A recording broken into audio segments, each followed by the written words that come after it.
and welcome to another episode of Ripping the Rack podcast. I believe this is episode 39. I am your co-host, Tim. With me today is my co-host, Brian. Brian, say hi.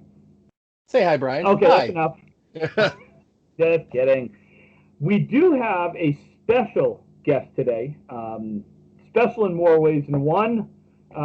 This is our first proprietor that we've had on our show.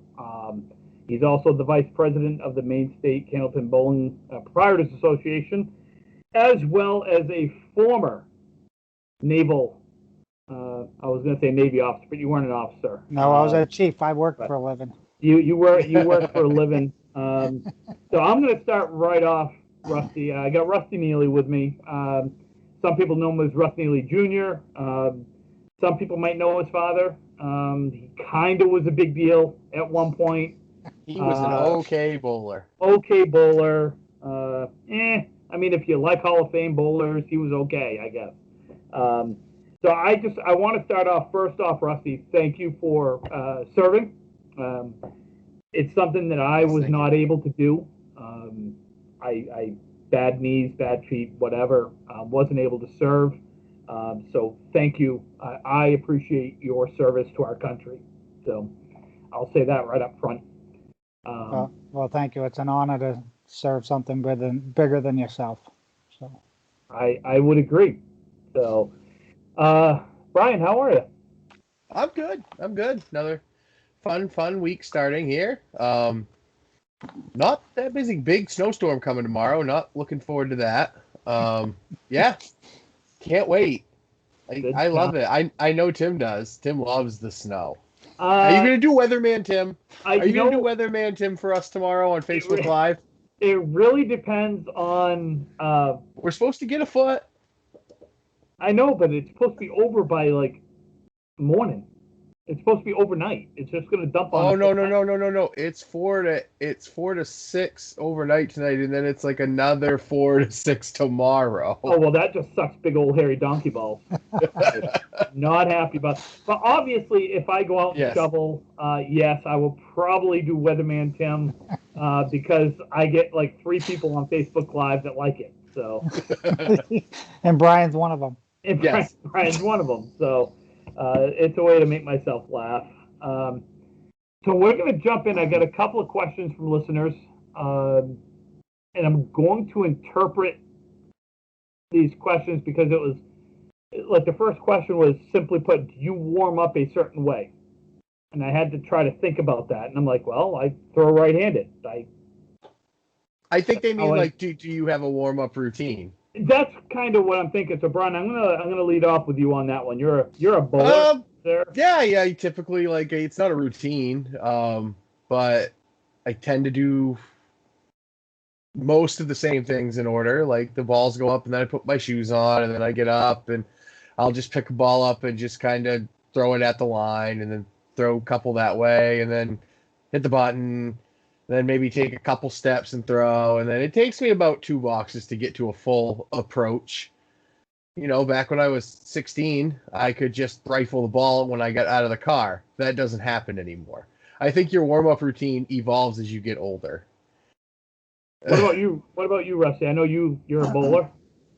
Do you have a certain way that you warm up, or?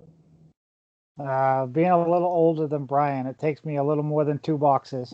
So, yeah, no, I just, I go awful slow the first 3 or 4 or 5 boxes, and then, then I'll get back into the normal mechanics. But yeah. That's kind of all I do. Yeah. I'm the way I'm interpreting this question is kind of twofold. Is, I am older than Brian as well. Not quite as old as you, Rusty. Not quite. I do turn 50 this year. I interpret that question to mean like the way I warm up is I'm just trying to get my arm loose, and I'm trying to get my back loose, and I'm trying to get my legs loose. Typically will take me 3 or 4 boxes to loosen up enough where I take my full approach. And then from then on, my warm up is really geared to see how the pins are going, to see how the sidewalls are. Can I play shots off the wall, or do I have to try to cut them over? That type of thing. I don't care about, I do see people, it's funny, they will, they'll throw a strike and they'll immediately push the button. Well, if I throw a strike warming up, I take 3 or 4 more balls because it's warm up. I don't care if there's pins on the plate.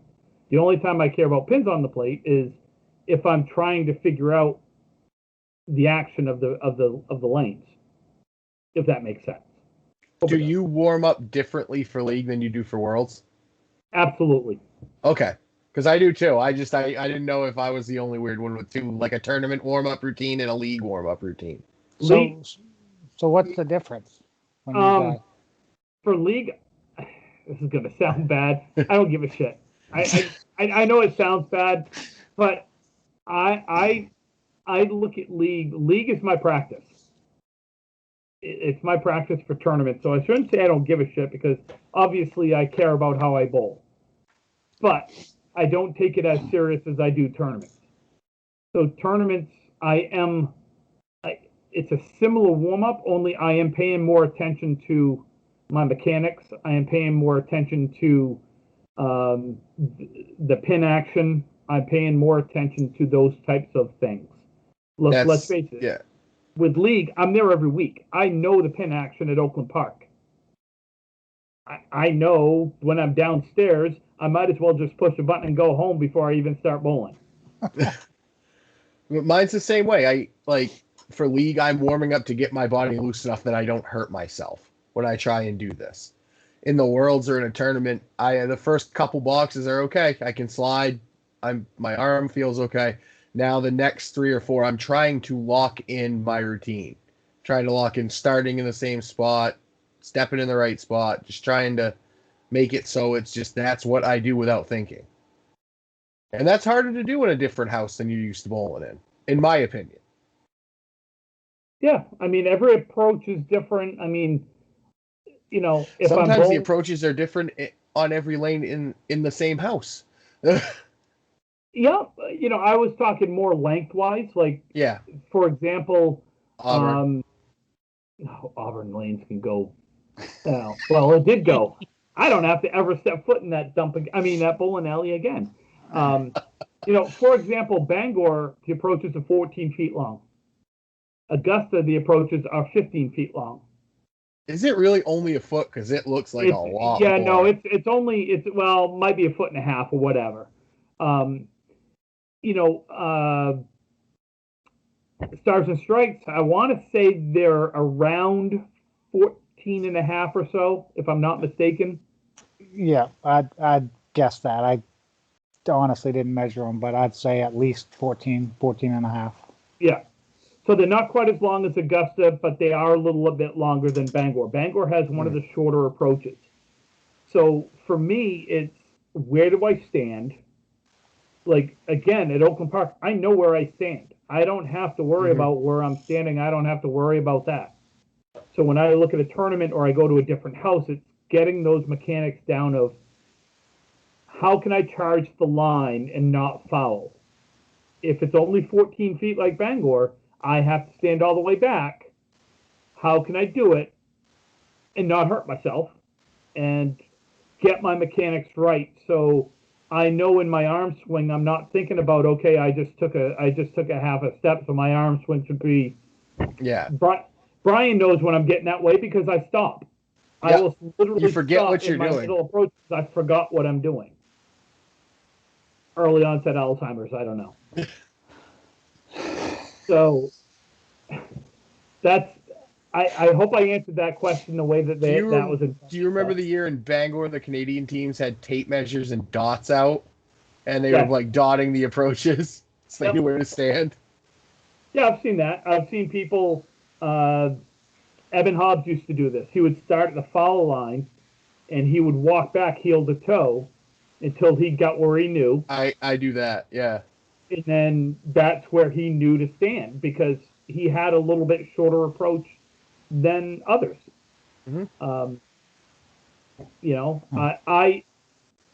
for the most part, I know where I'm going to stand now in most bowling alleys because, at least in Maine, I've bowled enough in most bowling alleys. That makes sense. Mhm. Second question is kind of a two-part question. How do you determine how you're going to play a shot? For example, spread eagle or cut shot. And that was actually a discussion that we had at League this past week. So that's where they asked it, and that's one of the things that when I'm warming up, I'm noticing how things react off the wall. So I know I can play a cut shot off a wall, or I can cut it try to cut it over. So I guess that's how I determine. How about you, Rusty? I use a lot of guidance and help from. I mean, I've just started bowling again. You know, when I took over in '16, so it's Yep. only been about 4 years. And as a kid, of course, I did bowl at Pride's Corner. Um, so to get back in tournament and get it back into that level of concentration, um, I still ask a lot of questions. I've got a lot of people to ask, which is good. You know, the simple, like you said, the spread eagle going from the 3 to the 4, always hitting less into more, maybe getting them to fall, you know, up forward or off the wall. So, you know, little things like that. But wood bounces different places, different ways.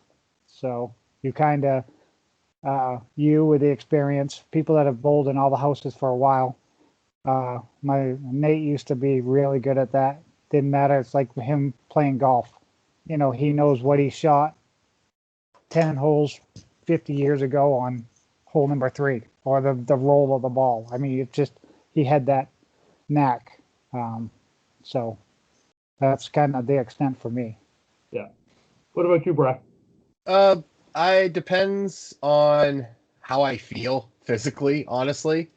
Um, if I gotta cut shots, it put like I torque more to put extra rotation on the ball, so my knee hurts a little more sometimes. It depends. But I typically like to play the spread eagle on the inside right. I find I make it more that way. Or the other way, it's the same pin, but I like to play it towards the middle hole and try and drive it off the wall, kick it right, and have it come back. Timmy's seen me almost make it a couple times that way. Yeah. But I typically will play shots to my right side because my ball cut backspin, it comes back this way, so it can throw the pin to left easier. But it also depends on. I mean, I've lost 100 pounds in 2 years, so right now my arm slot is here and then there and then up here and then over there, and so now it's just muscle mechanics too, and trying to figure out where my arm's gonna be. Fair enough. No, like I said, a lot of how I determine to play a shot determines on one, warming up again, really trying to notice how the sidewall action is. You know, League the other night, for some reason, we were downstairs. This was 2 weeks ago, downstairs at Oakland Park, and pins were just, for some reason, was just flying off the sidewall, like to a point where I turned around and I was like, "What the hell is going on tonight?" Like they were just like ping pong balls, just bounce and like that. So I actually played some cut shots off the walls because it was having such pin action off the walls. Um, for the most part, though, if I'm looking at like spread eagle or any type of cut shot, I was always taught you throw it over, whether it's whether it's from the left to the right or the right to the left. Um, and that was just I don't See, know, maybe. I grew up in Oakland Park. We had flat gutters, so you played everything off the wall because you knew it was going to come back no matter what. Yeah. Yeah, I guess that. Same thing in Moncton. You'd play everything off those walls. Yeah. Yeah, I mean, I never really thought about the flat gutter portion of it. You know what, Brian, hold that thought, because we have a proprietor with us. Ah, yes. So, Rusty, let's talk for a second. I want to promote your bowling alley for a quick sec for a number of reasons. Number one, I love bowling there, always have. Same here. But it holds a very special place in my heart because that's where I grew up. That's where my mother started bowling. That's where my brother, my sister, and I started as, I think I was bowling the youth league at 4 years old. Bowled right up until I moved to Rockland, and actually bowled a year there while living in Rockland. So that was a little bit of commute, by the way. That's a fun drive. On Tuesdays. Said no one ever. Man, that was a commute. So for those of you that are listening or watching on YouTube, Rusty owns what is now called Stars and Strikes Bowling Center in South Paris, Maine, right on Route 26 as you're heading out going towards Bethel. It's on your left-hand side. It's a great 14-lane house. A lot of fun, great food. Yes. Love the food there. Cold beer. Good drinks. Good drinks. bartenders. Yeah. Don't mind Glover. He's harmless. So, Rusty, what got you back into buying the bowling alley? Well, I retired from the military and I opened an investment firm that kind of didn't really happen. And I was running a storage facility, and my dad and Eben and I were all sitting around the campfire up at Beach Hill Pond, one of your favorite hangouts. God, I love that place. It's just awesome. And Eben said, "You know what? I think I'm selling." And I said, "Well, no, you're not." And I said, "I want to buy it way down here, and you want to sell it way up here. So let's make a deal." So I had to talk my wife into moving. She was a long time worker at Civic Center, to move from Biddeford, where family and family was, to get her up here. And I've always loved it. It was one thing that in high school we did it in Pride's Corner.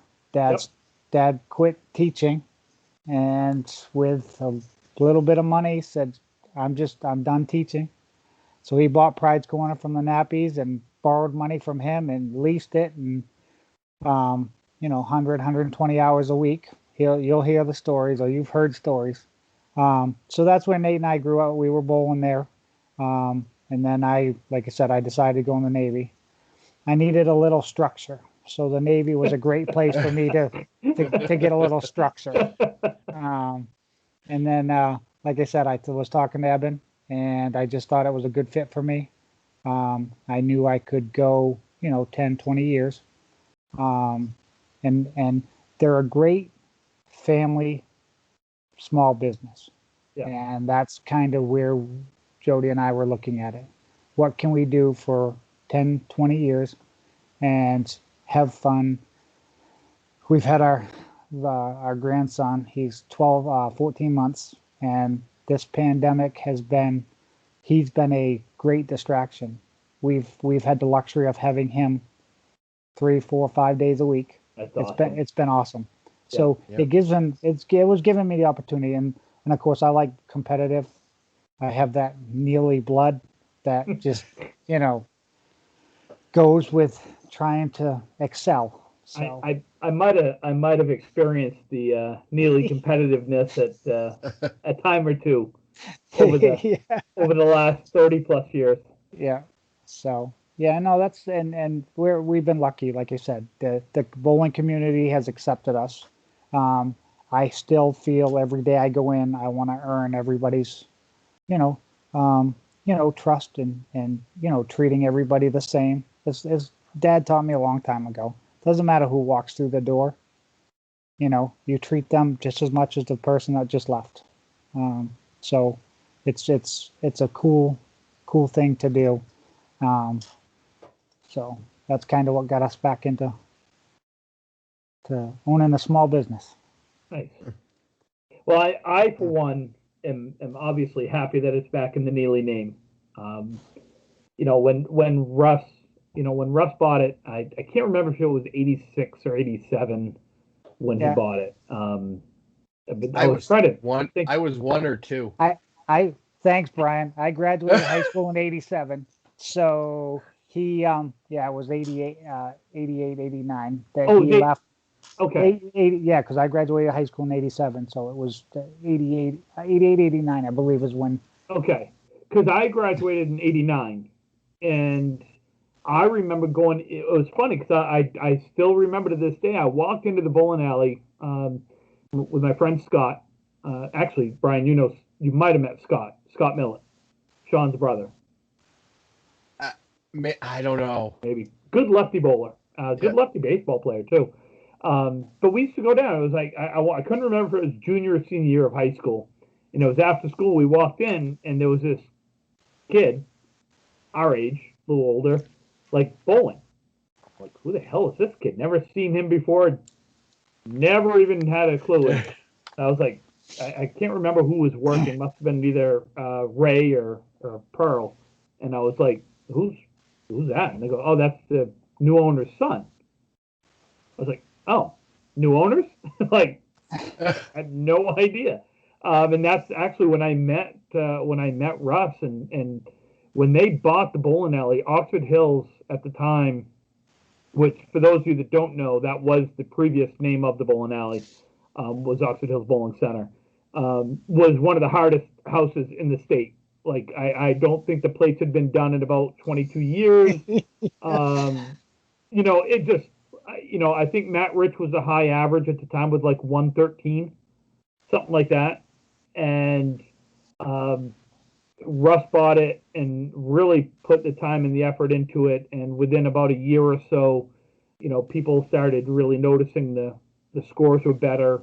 The caliber bowlers were coming in were better. I mean, hell, at one point they had a league where they had Russ, AJ, Ray Doobie was coming up from Saco. You had a bunch of people just bowling and a lot of fun. So I'm glad you're back into it. I'm glad it's back in the Neely name. Mm. So, you're also the vice president of the Maine State Association, correct? Correct. Okay.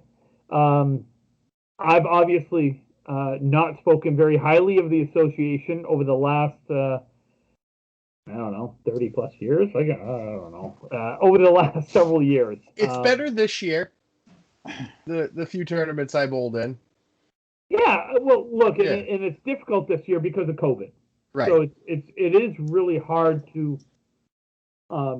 I do like some of the changes. I love the fact that I don't have to pay extra now to get into the handicap or the opens or whatever it is. I like the one price. From your eyes, Rusty, you've heard people say that the game is a dying sport. I personally don't think it's a dying sport. I think it can be saved. I don't think it's quite on life support, but I mean it's hurting. What do you see? What's the kind of the plan of either the association or you or whatever to help bring the game back? Yep. So Dad, way back in Pride's Corner days when he took over, there wasn't many leagues. There was a few leagues and a few okay bowlers. They all bowled at Colonial, or they bowled at Ray Doobie's place down at Vacation Land, Yep. or Sanford. So Dad brought a lot of people there, So he saw leagues as a big part of getting people through the door, and then turning league bowlers into tournament bowlers. So to rebuild the industry, which we're in a trough, meaning probably the least participation. It's hard, like you said, apples to apples from this year with the virus compared to last year. Very, very tough. You can't really compare the two. I think as an association, we're in a transition phase where we're looking to get younger,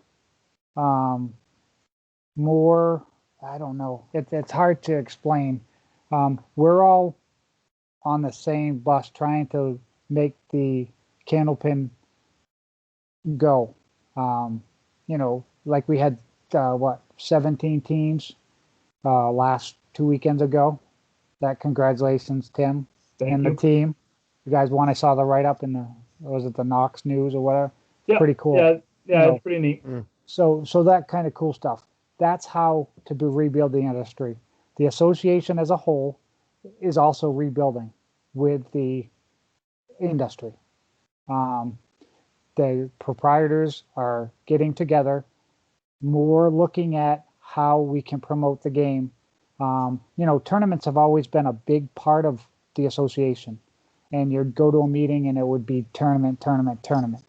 Now we're shifting focus to, yeah, tournaments are important, but the industry and getting bowlers in and going the next 10 or 20 years, that's what we're going to do. I really believe we're on the right path. I really believe the people involved believe the same as I do in the game and where it can go. And that doesn't mean that the people before us didn't feel the same way. I just think it's aligning everybody together going forward. And that probably doesn't answer, exactly where we're going. All right.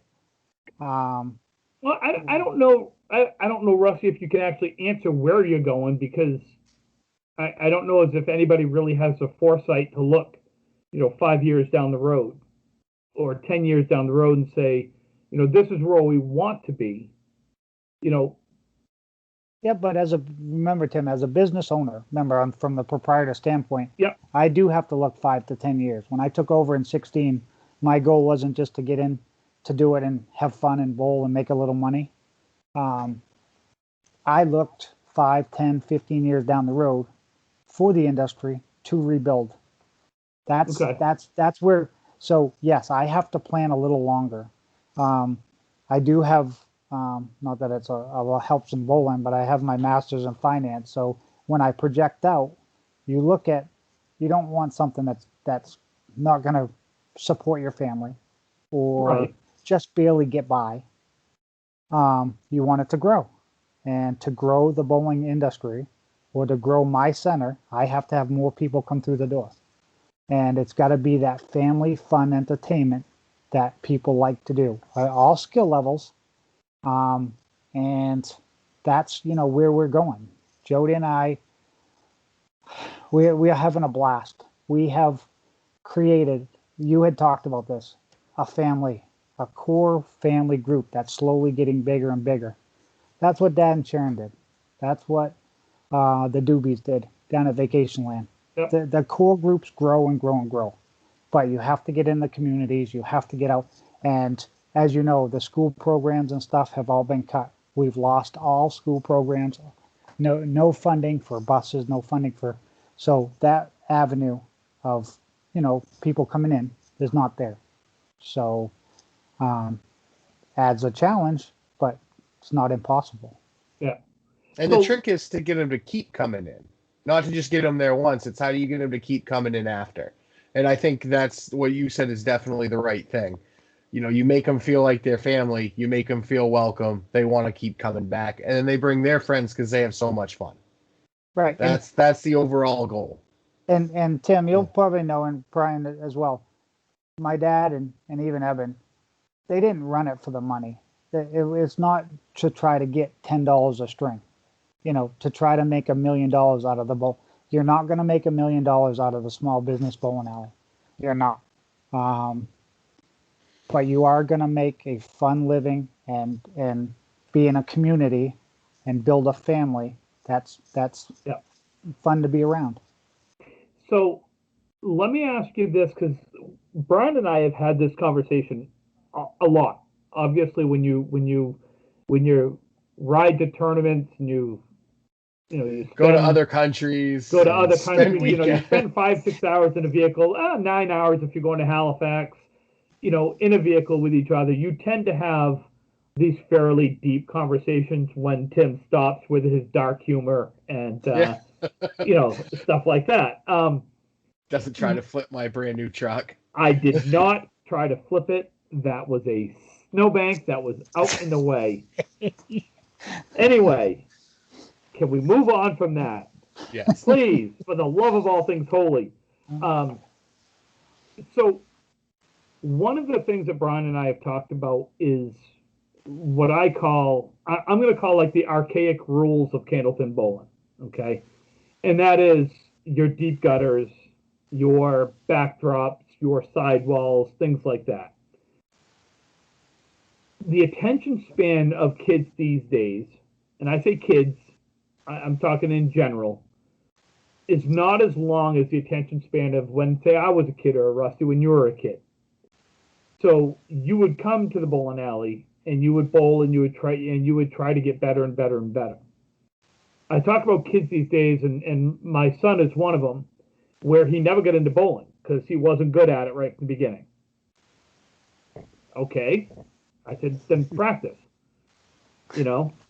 So one of the things that Canada has done well is they said we need to look at our scores. Kids or people want to come in, they want to have fun, they want good score, they want good pinfall, they want to have fun. What's your take on flattening out the gutters? I'm not talking slanting the gutters. I'm talking just flatten out the gutters and just getting a little bit more pin action off the sidewalls and things like that. And not even, and I'll add to that, not even for tournament bowling. Leagues, stuff like that. Just get people in the door. That's my thought. But go ahead. Yeah, so everybody likes a higher score. Somebody that bowls an 80 is not going to have a good time. Somebody bowls 120, has a better time. You go 10-pin bowling, the average is closer to 150 to 200. So I get the evolution of the game and trying to entice bowlers to come in, whether it's a high score, whether it's a fun environment, whether it's giving more money back, to tournaments. People aren't going to bowl if you pay $60 to get in, you pay $40 to win. Probably not going to have a lot of participation. So yes, the game is definitely in a transition where we can, as an association, look to make those changes, whether it's foul lights, whether it's bringing in the side kicks a little more. I mean, there's room for not just the flat gutters. Mm-hmm. There's room, but with flat gutters, with side kicks, with bringing the back curtain in, it's all at a cost. So when you weigh the part of, like, you guys, you can look at it from a scoring standpoint, and I get it because I do it too. I look at it, how can I get scores better? I mean, I've got one of the best bowlers in the state bowling, and he's averaging 130, whatever. And I'll be wait. I don't bowl there. No, but you could. I know the commute's long.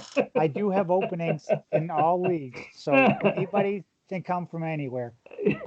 So yeah. So from a proprietor standpoint, remember, we're weighing costs, Mm-hmm. and you're talking about, the side kicks being anywhere from $60 or $80. You need 4 to 6 to 8, depending on where your pits are laid out. So you're talking $5, $6, $8, $10,000 for just a side kick.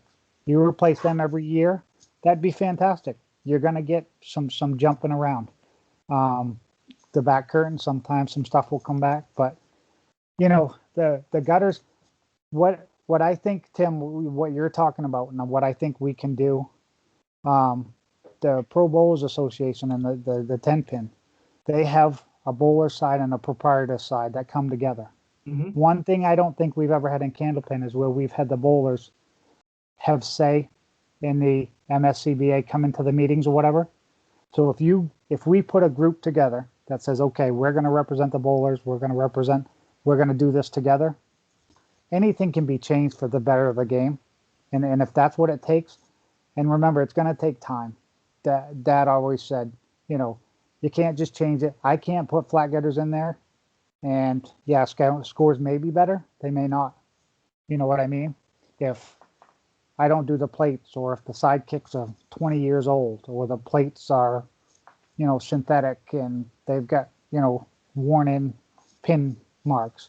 There's a whole lot involved, and it does come at a cost. So some of the parts, that the in-depth conversation that you're talking about, that, I hope I shed a little light on, is that other part of the piece of the puzzle. Oh, absolutely, Yeah. and you're absolutely correct. I don't look at this from. Costco's overlooked a lot by people who don't deal with it every day. It does. Now, luckily enough, I did work for, Russ did have me work at the bowling alley quite a bit. So But you Work. could get free bowling all the time. Work. Yeah, he worked. He'd go down and then they'd bowl 10, and then he might go down and pull the cloth for the run in the lane. Do you know how many times he was like, "Look, Tim, I don't want to work tomorrow. Come down. You're not working," because I worked at McDonald's. What the hell? I had a nothing job. I can remember summertime. He's like, "Hey, do you want to work tomorrow?" Sure. I opened it up at 10 o'clock. I close it at 10 o'clock. So I'd be there for 12 hours. I'd get 2 people come in. So, yeah, I'd do the plates for him. I'd, sweep the gutters. I'd clean, stuff like that. You are correct. When as a bowler, I don't look at the costs associated from the proprietor side. I don't. I look at it from the bowling standpoint and the fun standpoint. One thing that Rusty, you and I had a conversation before we started, like a half hour before we started, where we got talking about the podcast and things like that. And I made the comment that the podcast, since Brian and I have started doing this, it has brought the love of the game back for me. I was on the verge of just being like, I am done. Like, I'm done. I've won just about everything except for one damn thing. Shut up, Brian, because I I'm know not it's coming. mentioning anything. So might as well put, what is it? it's the eliminations. The Oh, state no. eliminations. Oh, It's the only thing I've never won. He's the Susan Lucci of the elimination. I'm the Susan Lucci.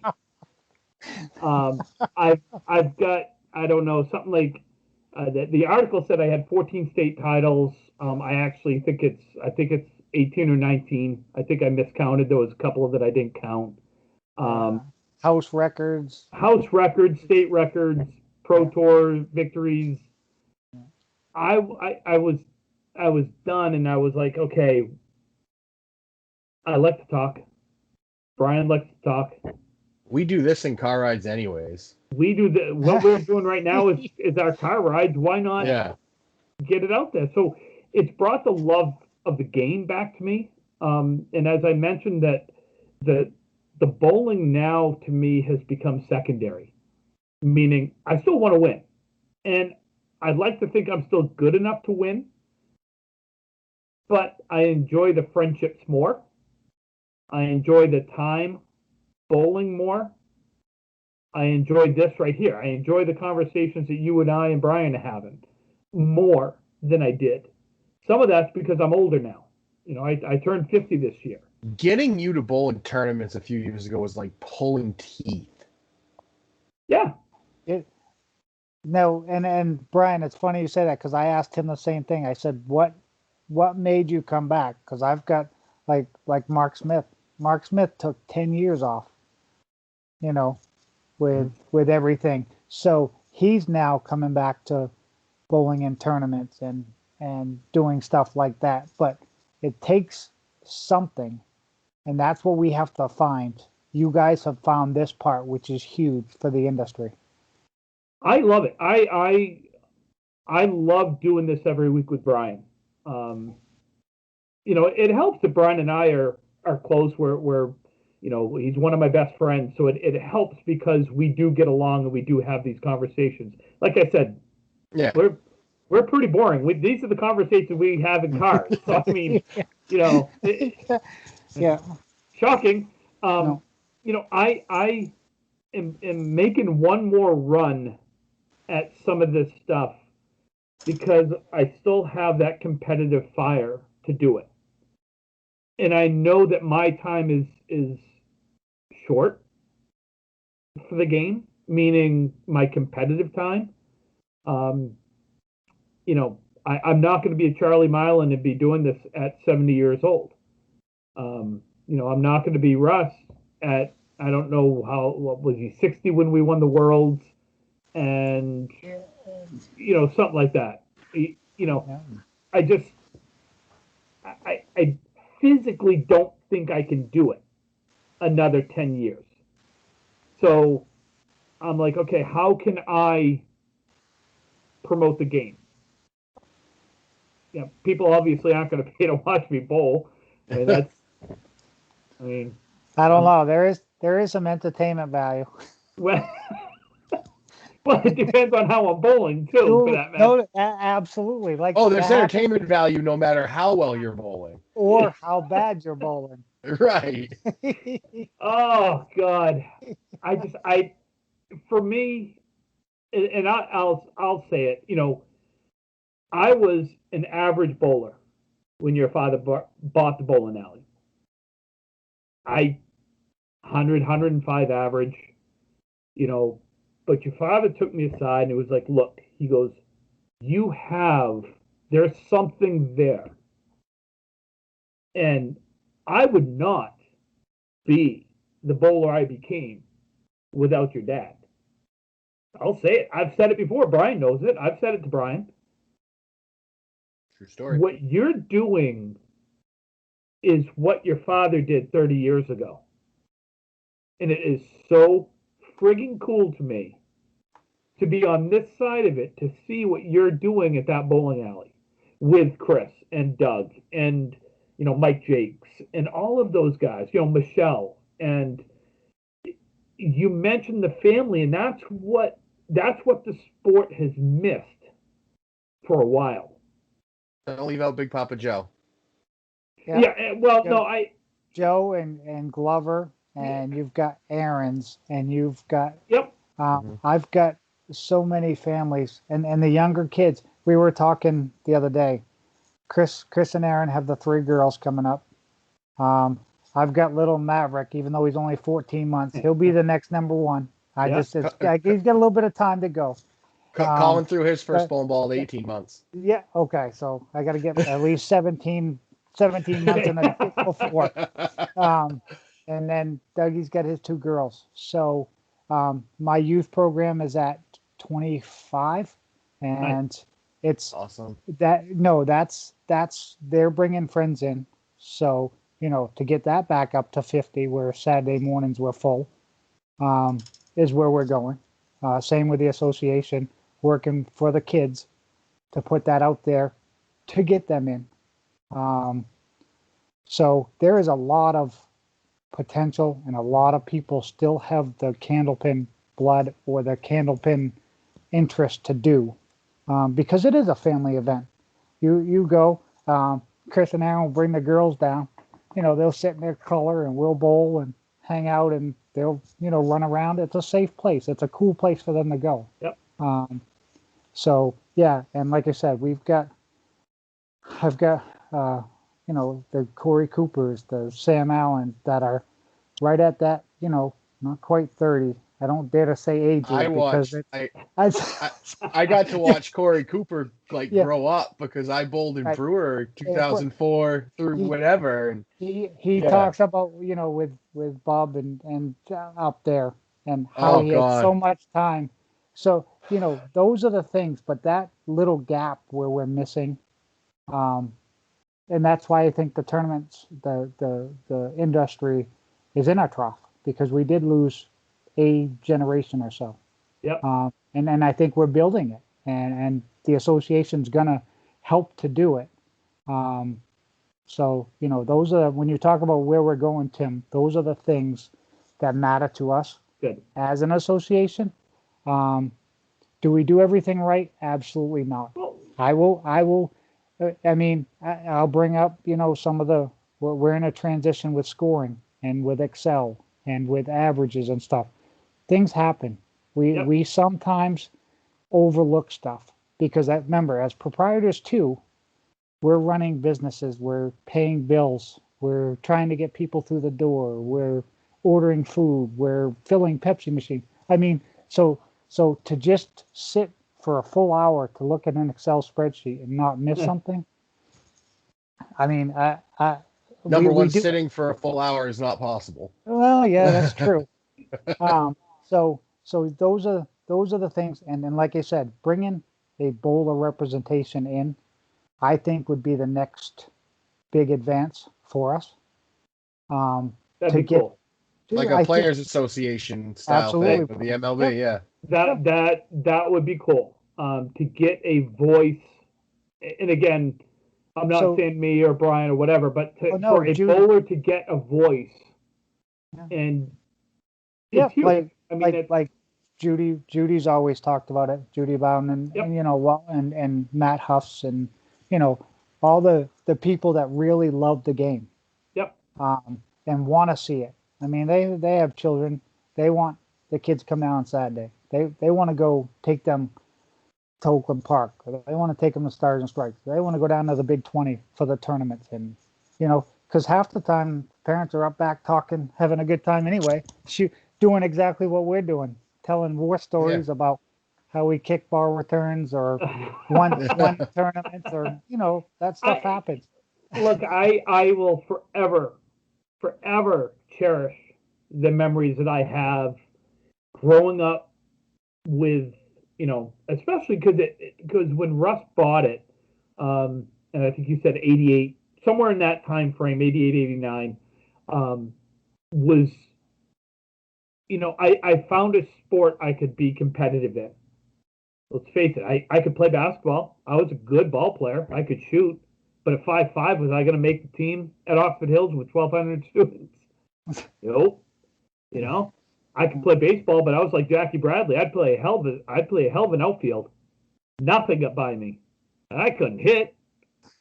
I'm like Jackie Bradley. I couldn't hit, but I could play Gold Glove defense. So bowling to me was my competitive outlet, and it's just like I said. The one thing I do want to briefly bring up, Rusty, is you talked a little bit about, bowling and getting these kids. And one thing we got to do is we got to do a better job at, and I say we, meaning all of us, at getting our stuff out on YouTube and getting our stuff out on Facebook Live and things like that. I've started to do it. I did it this past week or 2 weekends ago up at the States. Mm-hmm. I went live for our 3rd, 4th, and 5th string. We need a bowling show. There's not a lot out there, especially in Maine. They do have a couple in Massachusetts. Obviously, with COVID, they're behind. Things like that. Brian and I have talked about trying to do a bowling show, coming off from the podcast, and trying to do some type of bowling show on YouTube. Something like that. So what are your thoughts on something like that? So you two will be the really good announcers. I'd like to have a roll off some Friday night in the next couple weeks, next month or so. Everybody bowls 5 strings. We'll do a ladder roll off. You guys commentate. We'll be live through the whole show. And you're right, Tim. This is the millennial outlet to see stuff. Mm-hmm. They're not going to watch the news. They're not going to read the paper where Tim and Mark Smith won the doubles, or Nate and Dad and all those guys won this and that. They're not going to read the sports section of the paper. They're going to watch live feeds, short stuff where they can stop and start. So I think you guys should come down to Stars and Strikes on Friday night. We'll go live. We'll have a roll off. It's going to be tough, Tim, because you can't commentate and bowl at the same time. I'm in. So. I'm in. Brian, same thing. If you guys want to pony up and do both, that's fine. But I think I have a great venue to do it, and I absolutely. think we should do it to try it. And I'm about promoting the game. And if anyone comes close to my records, I am going to heckle from the back so they don't get it. So you might want to start coming down a little more, because Chris is getting fairly close. He's got no chance. Oh, no chance. Okay. I'm saying it right now. Chris Merrill is a terrible bowler and has no chance whatsoever of coming close to the great Tim Matero and his fantastic records that he has at Stars and Strikes. And there is definitely no questions at this point in history. You do have more records at this point right now. I will give you that 100%. That was said in total sarcasm, folks. No, but yeah, why don't we? Would you I'm in. I'm telling you right now, I am in. So Tim, the other thing you guys talk about is the game and the industry and the centers. We only have like 12 centers left active. Yep. So something like that. So to go around to each one, to do this, so people can see the areas and do the different things, because each bowling center is laid out different. Each has something a little different, something a little cool. So we could go around, do a roll off. I don't care, Friday night, Thursday, whatever night. Stream it. We'll let people watch it, because Doug and Chris were talking about, I don't know which one it was, but maybe down in Mass, somebody was going live a lot, and they were getting thousands. The Friday Night Pro League. Yeah, used to go live. They're getting views from overseas. Germany. Yeah. Yeah. So I say we do that, and any little bit to get probably Tim's record broken live, so he'll actually have something to go back on. Because I would cry. I would have to console him the whole way home. That would be a fun ride, Brian. That would be a fun ride. That's an F word we certainly can use to describe that ride. You know what? Here's what I'll say. Records are meant to be broken. Absolutely are meant to be broken. I never bowled for records. I didn't. I bowled to do the best that I could do. I happen to set some records along the way. I have got to that point. I love watching good bowling. Absolutely love it. I'm not going to say I don't care. It's not me, obviously. I want to be the one, still breaking records, but I love watching good bowling.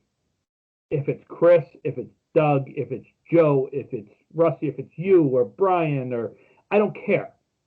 It's fun to me to see someone get a big string going or a big total going and just watch them do their thing.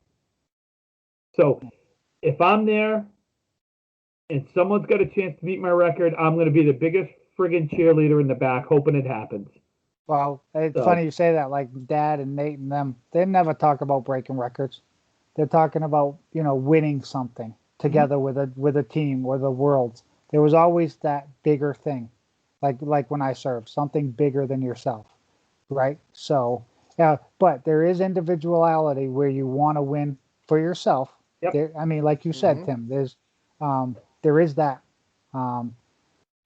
So there's definitely, if we're gonna talk about it, we got to do it. So I'll arrange some. You guys tell me what night. We'll do a scratch roll off 5-string qualifier with a 5-person ladder, and then. I'm in. Brian and I will comment. We'll commentate. Okay. I'm in. Brian, if we can make it work, if you can do it. Yeah. Yeah. I mean, we'll see. I'll talk to the wife about it. Someone's got to watch the little man. So it's either that or Papa Ray. So, but he'll probably want to bowl. So. Yeah. So yeah, and Tim, what you guys are doing for the sport is exactly what needs to revive it, because I talked to you before we started. You have a lot of that historical background that I just don't have. I mean, I went 20 years away from the sport. When Dad and you guys were winning the worlds, or traveling to Canada, doing all the stuff up there. I missed all that. I don't have that knowledge that you guys have. So to have you doing this, giving that stuff out, keeps it alive, and is a pretty cool thing. So I know I appreciate it, and I've got people at the bowling center that tune in every Tuesday. We thank them and thank you. Well, no, you guys, what you're doing, like you said, you're serving something bigger than yourself. You're keeping something alive that means something to you, and when you're not making any money doing stuff, you're doing it for the love of it, then everything true comes out. And you guys are doing a fantastic job. Well, thank you. And we're definitely not doing this for the money because there is no money No. for this. No, I know. Tim, let's go to our sponsors. Okay, and we're Okay. back. Hey, Stars and Stripes will sponsor your show if you need a sponsor. You have before. Yeah, And, you have before, and you didn't And- even know it. yeah, I know. So yeah, keep doing what you're doing. Try to get, like I said, some other proprietors' views, because there is a different side, a harder side. Like a pin. Do you know how much a pin costs? It's like, isn't it like $10 a pin or something like that, or is it more than that now? 45. Jesus. So I've got 14 lanes at 25 each. I need new pins. How much am I spending? So when you put Okay, I was way off on the $10 thing. Yeah, I was just yeah. thinking of that's was- what they call a wag. That's a wild So- ass gas. so that was back in Dad's days. He might have been able to get some for $10. Yeah. I might be able to get some used rounded ones on the bottom. They'll go good for $10, but I don't think it's gonna. But they're not going to last. They're right. So so when you look at the evolution of the game, Tim and Brian, it's all about the costs. They go on, and as a proprietor, we can't pass on a lot of the increases. Like, let's say, well, I won't knock Pepsi, but they've gone up 5 times in the last 2 years. I can't charge $5 for a Pepsi. I just can't. I mean, doesn't matter the location, doesn't matter what it is. I can't charge a bowler $7 a string. I just can't do it. I'm in a position, and a lot of the proprietors are in a positions where we don't have to pass all that on and have to charge top dollar. So, we almost have to go back to where Dad and back to where the doobies were, where a couple dollars a string, that's what we're doing in tournaments to get people in. You almost have to go backwards. But you also, from the business end, you have to be able to pay the light bill. Electricity is no cheaper. Look at wood. Brian, you do demo. You did the downstairs. I may hire you to do my downstairs. It's not cheap. No, it's certainly not. And when the significant other is seeing the Home Depot statement come through, she's like, "What are you building the Taj?" I'm like, "No, that's just how much studs are, and they're not even that great." Right, KD $8 stud. Yeah. That might be turned in the middle or not. It's no different in the roofing industry. I mean, look, I'm in roofing sales. Right. They've gone up exponentially in the last, just the last 6 months alone. They've had 2 or 3 price increases. So and you got the hard maple wood. I mean, when we're trying to, I'm all wood synthetic plates, but to replace that, it's a lot. Mm-hmm. So Rusty, I know the cost for synthetic is expensive, and I know that. Have you thought about like doing for longevity of the building and the business? Have you thought about synthetic lanes? Not approach. I hate synthetic approaches, but lanes in general, or maybe a hybrid type. Yep. So to get mine refinished, I got a quote. It was about $25,000 to get them refinished. So just to let you know, I mean, that's what it's going to cost for me to have, stripped all the way down, a base coat and 3 coats of lacquer, whatever. So 25, 30,000. I was looking to get that done before the crisis, before this crazy pandemic. So no, Tim, I haven't priced it out completely. Yeah. It's probably cheaper than that. But it's also 3 days you can't have people in the bowling alley. Well, it's 3 days, but then you look at like from Tim's standpoint, the synthetic, it's going to live longer. Wood, Yeah. even though it's hard wood, you have to have them done. Theoretically, every 5 to 7 is a good time to strip them all down. Yeah. And recoat them, redo. So that's usually the industry standard. That's what Dad used to do. Evan did it. But at 25, 30,000, it's a lot of money. Mm-hmm. So, yeah. But you're also looking for consistency as well. So some people, like Tim, you say you don't like synthetic approaches. but synthetic lanes would be okay. Other people will be the opposite, where synthetic's fine. So I like the variety. Makes you do a little different places. I just don't like synthetic approaches because they tend to be more sticky. And as a candlepin bowler, you tend to slide more than a 10-pin bowler. Yeah. So for me, I like the wood approaches. I don't mind synthetic lanes. If I'm not mistaken, Newport synthetic. Yes. Yeah. And, well, let's face it, I kind of like bowling in Newport. I bowl Not as okay much. there. Not as much as South Paris, not as much as Stars and Strikes, but hey, No, a close second is good. A close second, maybe a third, but definitely top five. No, look, Stars and Strikes is always going to be my home. It's always going to be my favorite bowling alley, and it's always going to be the one where I walk through that door and I'm home. I'm comfortable. I'm glad you it. get to still have that feeling. I have to walk into a Family Dollar to go into my original bowling alley that I grew up in. Rockland Bowling Center was the first place I went besides the hospital in my house. I was 4 days old when I went to Rockland Family Bowling Center. Yeah. Well, and proceeded to spend the better part of my first 5 years of my life there because Dad bowled 4 nights a week and Mom bowled with him one night. So you were there. A lot. So anyway, we've gone way over what we normally do, which is great because I really appreciate having you on, Rusty. Yes, thank you so much. Obviously, from a proprietor standpoint, we don't see that very often, so I appreciate you coming on and really, kind of educating us a little bit, or as much as you can educate Brian and Tim. Without pounding your head against the wall. So, folks, for those of you that would like to go, again, Stars and Strikes Bowling Center in South Paris, Maine, right on Route 26, as you're heading out of town.